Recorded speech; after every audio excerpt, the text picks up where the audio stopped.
Hello students, आज हम discuss करेंगे बेस थ्योरम से रिलेटेड प्रोबेबिलिटी के क्वेश्चंस। अब यहाँ पे सबसे पहले हम थोड़ा सा बेस थ्योरम के बारे में डिस्कस कर लेते हैं। बेस थ्योरम में हमारे पास क्या है कि बेस थ्योरम हम कहाँ यूज़ करते हैं, सबसे पहले आपको ये पता होना चाहिए। बेस थ्योरम हम यूज़ करते हैं उन प्रॉब्लम्स में जिनकी स्टेटमेंट में हमारे पास ये वाली लाइन लिखी हो, जिसमें हो is found to be. Is found to be जिस भी स्टेटमेंट में लिखा होगा वो वाली स्टेटमेंट हमारे पास बेस थ्योरम से रिलेटेड क्वेश्चन की होगी। ठीक है जी। सबसे पहले आपको यही चेक करना है कि क्वेश्चन जो स्टेटमेंट हमारे पास आई हुई है उस स्टेटमेंट में फाउंड टू बी वर्ड का यूज़ उस क्वेश्चन में हुआ है या नहीं, ये आपको चेक करना है। नेक्स्ट हमारे पास आता है कि अब बेस थ्योरम का फॉर्मूला क्या है। फॉर्मूला अब कैसे अप्लाई होता है, कैसे कैसे इवेंट्स लेते हैं। सबसे पहले है कि हमारे पास यहाँ पे तो मैंने 3 इवेंट्स लिए हैं, 3, 4, 5 कितने भी इवेंट्स हो सकते हैं, लेकिन पंजाब बोर्ड में ज़्यादा से ज़्यादा आपसे 4 से ज़्यादा कभी भी इवेंट्स नहीं लेते हैं। 4 भी बहुत रेयर आता है, 3 या 2 मैक्सिमम 2 इवेंट्स का ही पूछा जाता है क्वेश्चन। तो इसमें मैं आपको बता देती हूँ कि अगर आपके पास 3 इवेंट्स हैं जो म्यूचुअली एक्सक्लूसिव, अब यहाँ पे म्यूचुअली एक्सक्लूसिव इवेंट्स का मतलब क्या है कि ये 3 के 3 इवेंट्स एक साथ नहीं आ सकते, या तो एक आएगा या दूसरा या फिर तीसरा, मतलब ये तीनों एक साथ अकर नहीं कर सकते। ये म्यूचुअली एक्सक्लूसिव का मतलब होता है।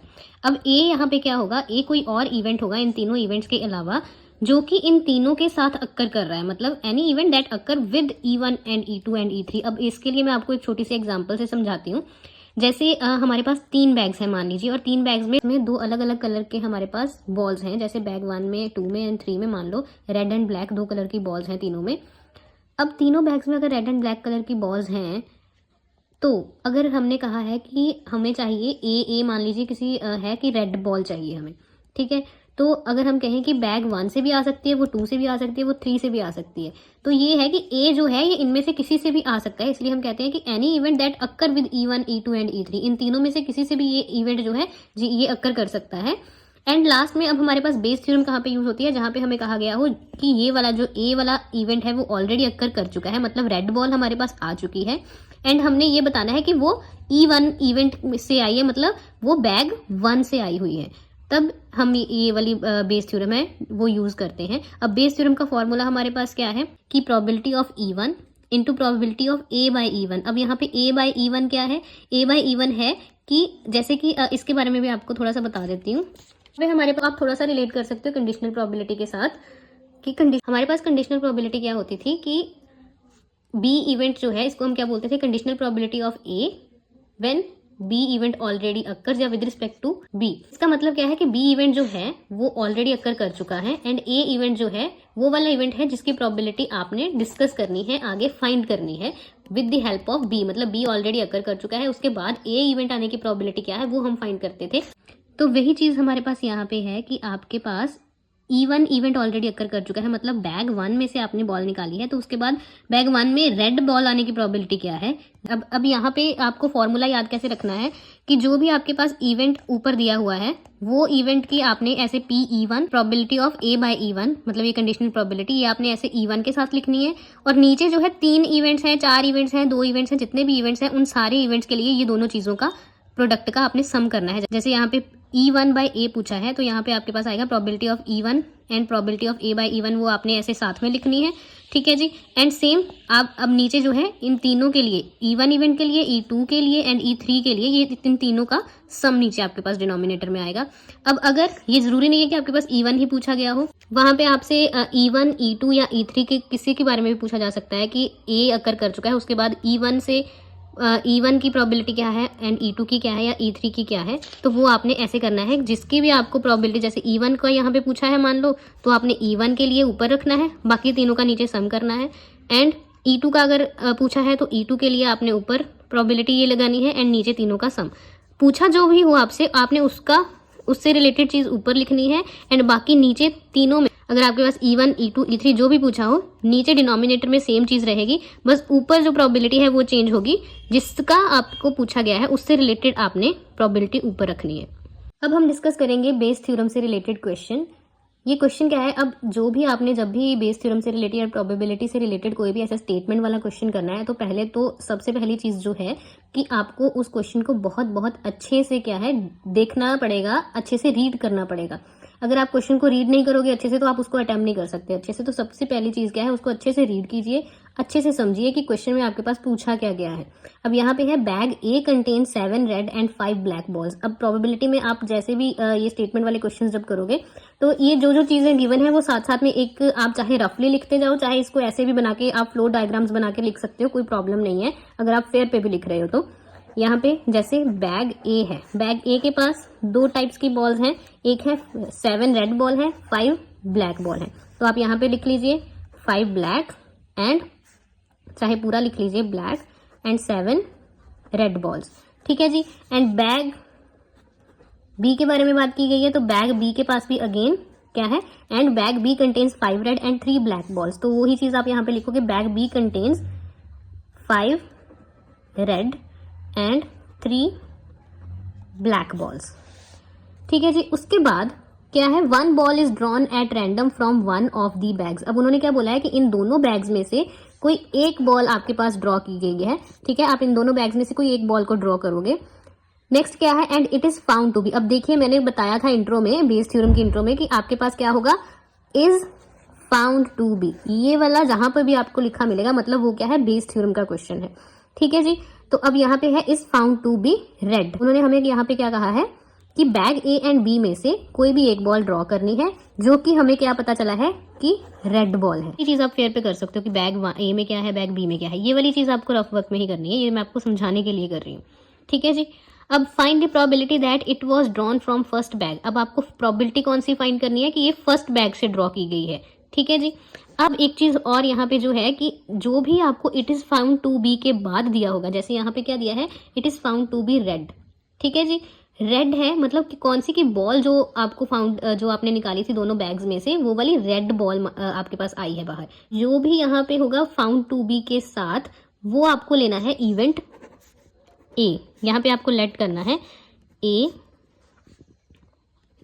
B the event that ball drawn is red, ठीक है जी। एंड अब और आपको यहाँ पे इवेंट्स कौन कौन से चाहिए, मैंने बताया था कि आपको 3 या 4 इवेंट हो सकते हैं। अब यहाँ पे आपके पास सिर्फ 2 इवेंट्स है, bag A and bag B. तो इन दोनों से रिलेटेड ही आपके पास 2 इवेंट्स आएंगे। एक आप लोगे event E1 B the event that ball is drawn from bag A, and E2 be the event that the ball is drawn from bag B। अब यहाँ पे A इवेंट आपने ऑलवेज वही लेना है जो इज फाउंड टू बी के बाद बताया गया होगा, ठीक है जी। एंड E1 E2 क्या होंगे कि जहां से ये A इवेंट की बात की गई है। अब A इवेंट जो ये इज फाउंड टू बी वाला ये रेड बॉल है, ये बैग A से भी आ सकती है, बैग B से भी आ सकती है, मतलब दोनों इवेंट्स के साथ ही अक्कर कर सकता है इवेंट ए, ठीक है जी। तो आपको यहाँ से पता चल गया कि ए इवेंट लेना है B the event ball drawn is red, and E1 हमने लिया है event that ball is drawn from bag A, कि बैग ए से बॉल ड्रॉ की गई है। E2 क्या है कि वो वाला इवेंट है जिसमें बॉल हमारे पास ड्रॉ की गई है बैग बी में से। अब नेक्स्ट आता है हमारे पास फॉर्मूला क्या है। अब आप यूज करोगे बेस थ्योरम का फॉर्मूला, यहाँ पे लिखोगे by Bayes theorem. Bayes theorem के अकॉर्डिंगली हमारे पास क्या हो जाएगा, अब हमें पूछा गया है कि बैग 1 में से ड्रॉ की गई है रेड बॉल, मतलब हमें पता चल गया कि E1 और ए का हमें जो है प्रोबेबिलिटी फाइंड करनी है, ठीक है जी। तो यहाँ पे प्रोबेबिलिटी E1 बाय, यहाँ पे आ जाएगा, हमें पता है कि E1 है तो हम E1 से रिलेटेड टर्म्स को ऊपर रखेंगे, एंड नीचे क्या आएगा, जितने हमारे पास टोटल इवेंट्स हैं उन सारे इवेंट से रिलेटेड टर्म्स को हम नीचे ऐड कर देंगे जो फॉर्मूले में हमारे पास यूज होनी है। तो यहाँ पे ये आ गया, ठीक है जी। Probability of E1 probability of A by E1 ये हमने ऊपर रखी है। यहाँ पे हमारे पास probability of E1 probability of A by E1 plus probability of E2। अब यहाँ पे एक चीज और ध्यान रखनी है कि E1 बाई A यहाँ पे है तो उससे उल्टा हमें यहाँ पे आएगा A by E1, and same अब E1 के लिए A बाई E1, E2 के लिए हम क्या करेंगे A बाई E2। अब हमें पता चल गया कि बेस थ्योरम के अकॉर्डिंगली हमें ये फाइंड करने को कहा है, एंड ये फाइंड करने के लिए हमें ये सारी टर्म्स को पता होना चाहिए। तो ये सारी टर्म्स क्या है, एक है प्रोबेबिलिटी ऑफ E1, एक है प्रोबेबिलिटी ऑफ E2 सबसे पहले। तो आपको पता होनी चाहिए प्रोबेबिलिटी ऑफ E1। अब हमारे पास E1 इवेंट क्या है कि ball is drawn from bag 1, ठीक है, ये इवेंट है। तो बैग 1 में से बॉल ड्रॉ करने की प्रोबेबिलिटी, हमारे पास टोटल कितने बैग्स हैं?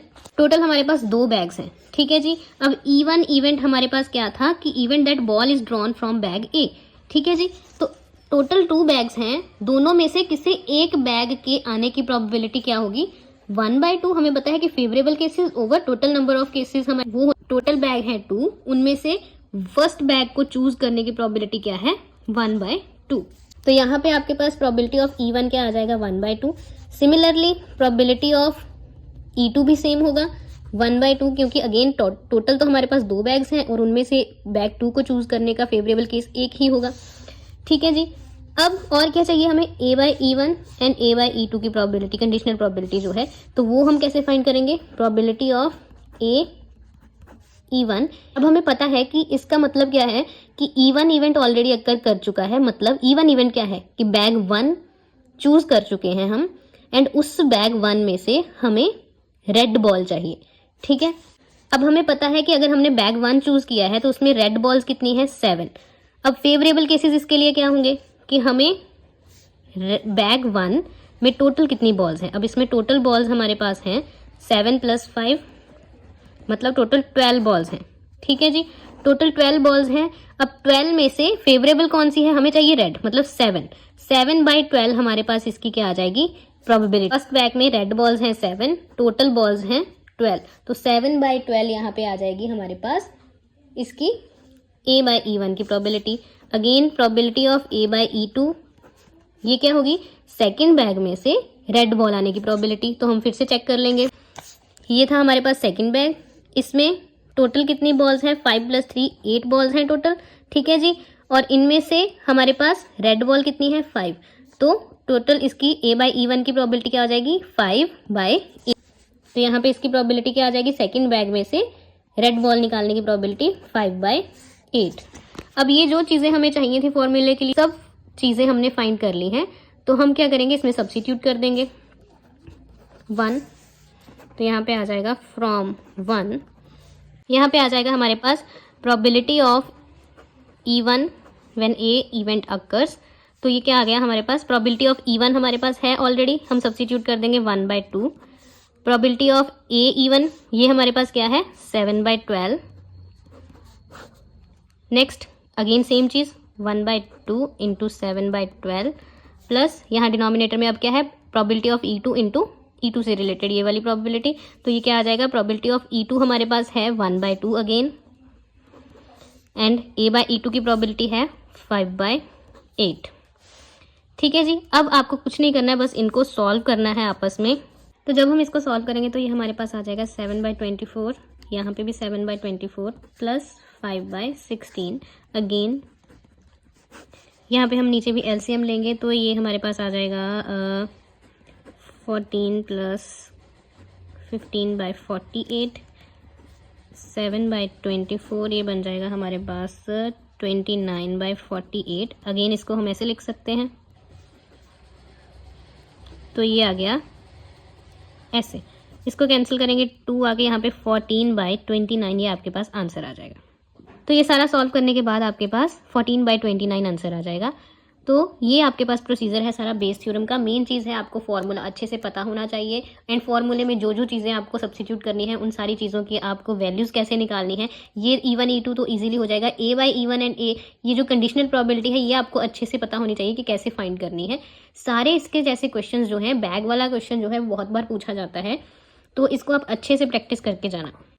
अब बेस थ्योरम से ही रिलेटेड ये नेक्स्ट क्वेश्चन है, आप टाइप 2 क्वेश्चन बोल सकते हो, बिकॉज इसमें है तो ये सेम इस पे बेस थ्योरम ही अप्लाई होगी। आपके पास बेस थ्योरम के हर क्वेश्चन में होगा it is found to be. अब यहाँ पे उन्होंने it is found to be की थोड़ी सी फॉर्म आपने इन्होंने चेंज कर दिया, यहाँ पे है it is, only it is बताया हुआ है यहाँ पे, मीनिंग इसका वही है।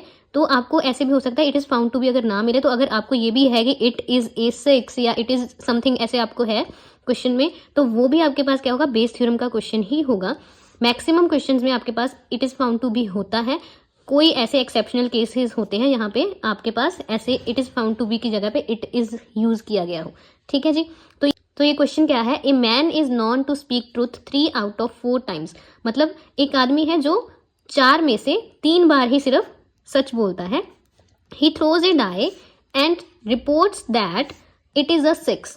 ठीक है, तो उसने एक डाई को थ्रो किया है एंड उसने ये बताया है कि ये जो डाइस के ऊपर नंबर आया है वो क्या है, 6 है।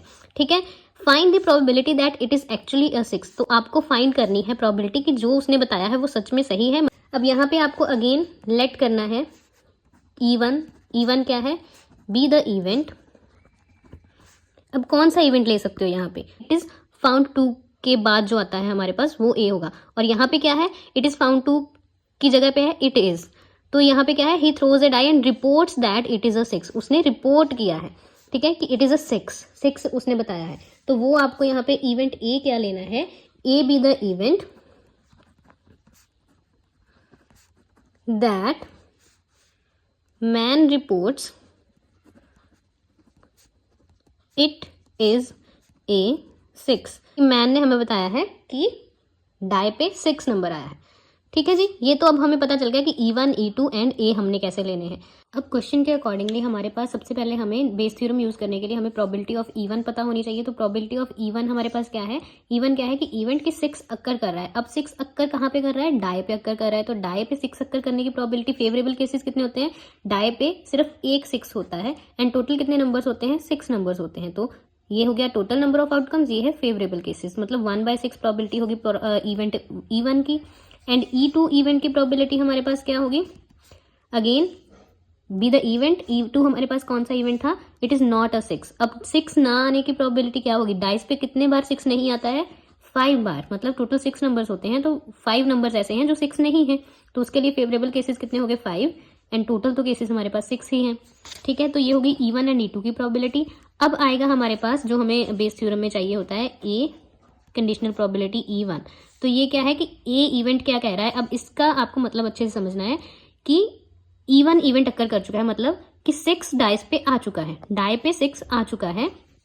एंड आपको ये बताना है कि उस मैन ने भी हमें 6 ही बताया है। मतलब ओवरऑल हमें ये यहाँ पे ये इवेंट क्या कह रहा है कि मैन स्पीक्स ट्रुथ, कि उस मैन ने हमें ट्रुथ बताया है, सही बताया है। तो उस मैन के सही बताने की प्रोबेबिलिटी क्या है कि मतलब आया भी 6 है और उसने भी हमें 6 बताया है।